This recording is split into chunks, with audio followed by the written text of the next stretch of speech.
सानहा गुल प्लाजा में जहां बहक मजीद 3 अफराद की लाशों की शनाख्त कर ली गई। शनाख्त की जाने वाली लाशों की तादाद 11 हो गई। सानहे में 28 अफराद जहां बहक हो चुके हैं। 17 लाशें नाकाबिल शनाख्त हैं। 50 फैमिलीज के DNA टेस्ट के लिए नमूने मौसूल हो चुके हैं।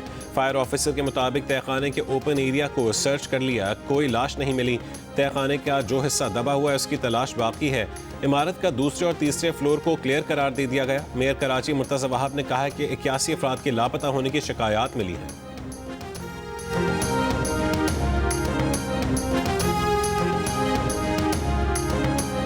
कराची में आग से जलने वाले गुल प्लाजा के मलबे की वजह से मुल्का रिम्पा प्लाजा के सतून मुतासिर। सिंध बिल्डिंग कंट्रोल अथॉरिटी ने रिम्पा प्लाजा को गैर महफूज करार दे दिया।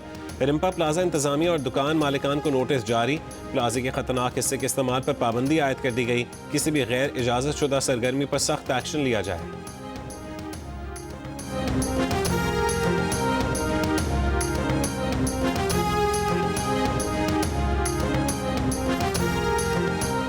कराची में फायर सेफ्टी ऑडिट रिपोर्ट पर अमल दरामद क्यों नहीं हुआ? पीपल्स पार्टी के सिंध हुकूमत और पीपल्स पार्टी के मेयर कराची आमने सामने।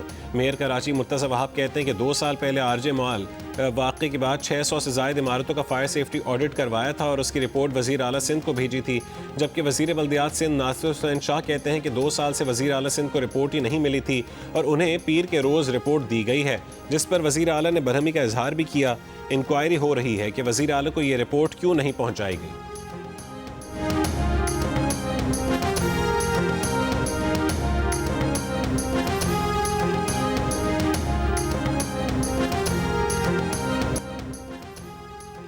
सिंध बिल्डिंग कंट्रोल अथॉरिटी ने कराची शहर में 3 रोज में फायर सेफ्टी सिस्टम नस्ब करने का अल्टीमेटम दे दिया। SBCA के मुताबिक इदारे ने चेयरमैन आबाद को खत लिखकर आगाह कर दिया है। लिखा कि कराची मेट्रोपॉलिटन कॉरपोरेशन ने जो फायर सेफ्टी ऑडिट किया उस पर अमल दरामद को यकीनी बनाया जाए।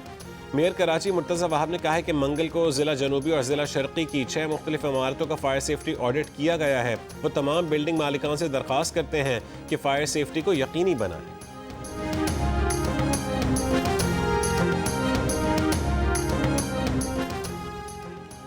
Association of builders end developer के चेयरमैन मोहम्मद हसन बख्शी ने कहा है कि 3 दिनों में कराची की तमाम इमारतों में फायर सेफ्टी के आलात नस्ब करना मुमकिन नहीं, क्योंकि आलात ही दस्तयाब नहीं। फायर सेफ्टी ऑडिट रिपोर्ट मंगल की शाम शेयर की गई। रिपोर्ट में जिन इमारतों की निशानदेही की गई है उनमें से बहुत सी इमारतें 30 से 35 साल पुरानी हैं। आबाद के अरकान ने 15 से 20 सालों में जो इमारतें बनाई हैं उनमें से बेशतर में फायर सेफ्टी के इक़दामात किए गए हैं, मगर इससे पहले जो इमारतें तामीर की गई हैं उनके बिल्डर से कह दिया है कि फायर सेफ्टी पर अमल दरामद करें। प्रोग्राम आज शाहजेब खानजादा के साथ में गुफ्तगू।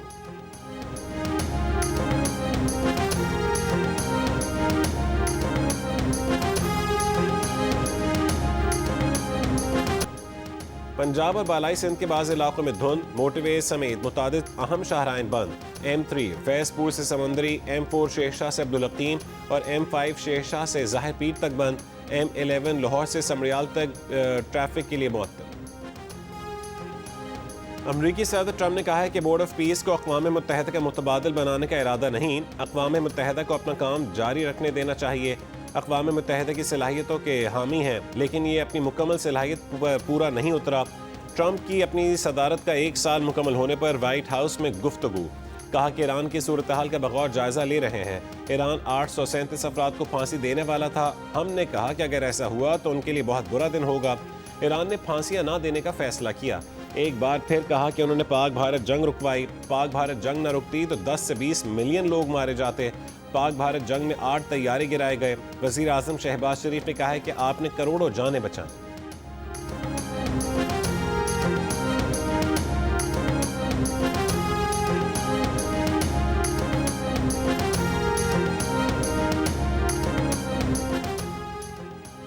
वज़ीर आज़म वर्ल्ड इकनॉमिक फोरम की सालाना कॉन्फ्रेंस में शिरकत के लिए डेवोस स्विट्ज़रलैंड पहुँच गए। वज़ीर आज़म की वर्ल्ड इकनॉमिक फोरम के 56वें इजलास के मौके पर मुख्तलिफ आलमी रहनुमाओं से मुलाकातें भी मुतवक्के।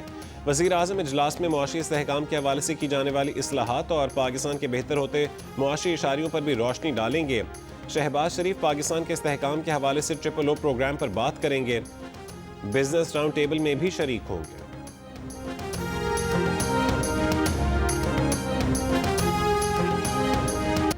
सानहा गुल प्लाजा पर हुकूमत के इत्तेहादी एक दूसरे के आमने सामने आ गए। नून लीग की हुकूमत को भी निर्गे में ले लिया। MQM पाकिस्तान के ऐवान में एहतजाज, एजेंडे की कॉपियां फाड़ दी, एक दूसरे पर जिम्मेदारी डालने के धुआंधार दावे।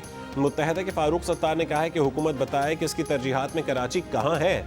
गुल प्लाजा की आग कराची के हर शहरी के दिल में लगी है। कराची बचेगा तो पाकिस्तान बचेगा। विफाक से सानहा गुल प्लाजा को कौमी सानहा करार देने का भी मुतालबा। कहा कि नए इंतजामी यूनिट्स बनाना मुल्क की तकसीम नहीं, उसको सियासत की नजर ना करें।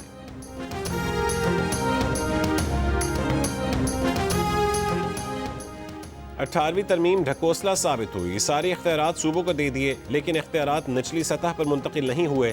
कराची में होने वाले वाक़यात मुत्तकाज़ी हैं कि इख्तियारात निचली सतह पर मुंतकिल किए जाएं।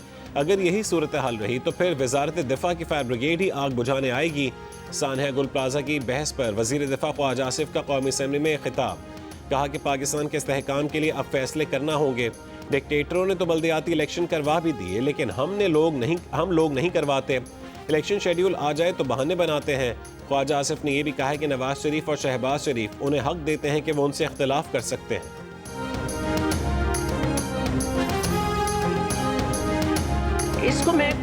आप इसको इस तरह से ना लें कि मैं कोई डिफेंड कर रही हूँ।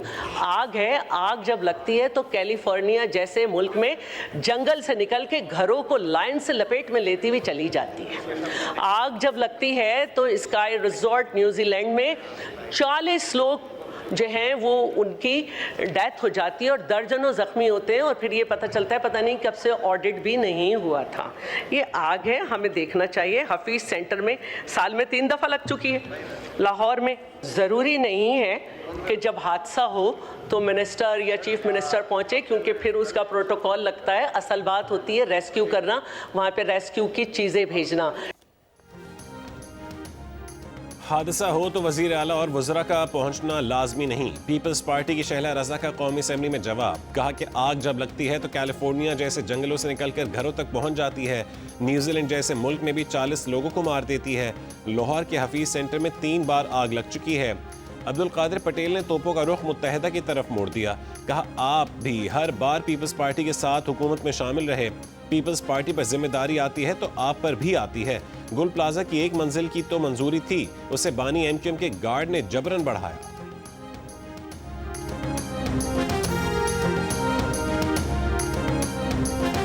ये गुल प्लाजा 1 मंजिल इमारत थी। अल्ताफ हुसैन का गनमैन गार्ड गोगा, ये 1 मंजिला इमारत को जबरन उसने 2 मंजिला, फिर 3 मंजिला, फिर 4 मंजिला, फिर बेसमेंट खत्म करके गोडाउन बनाए। एक दुकान को 2 में तकसीम किया, छोटी छोटी दुकानें बनाई, चलने का रास्ता नहीं। ये सब उस दौर में हुआ जब हम ना मेयर थे ना हम Sindh government. Field marshal Asim Munir का कहना है कि मजबूत और अवाम दोस्त पुलिस दाखिली सलामती के लिए नागुज़ीर है। कानून और अमन का निफाज पुलिस की मुकद्दस अमानत है। मुसल्लह फ़ौज हमेशा पाकिस्तान पुलिस के शाना बशाना खड़ी रहेंगी। फील्ड मार्शल का नेशनल पुलिस अकेडमी इस्लामाबाद का दौरा। पुलिस शोहदा की यादगार पर फूल रख के फातह ख्वानी की। दहशत गर्दी, जराइम और सिक्योरिटी चैलेंजेस के खिलाफ जद्दोजहद में पुलिस एहलकारों की कुर्बानियों को सराहा। ISPR के मुताबिक फील्ड मार्शल ने पुलिस अफसरान से खिताब में बैनुल इदारा जाती ताउन और जदीद पुलिसिंग की अहमियत पर जोर दिया। अवामी एतमाद को कानून नाफिज करने वाले इदारों की बुनियाद करार दिया।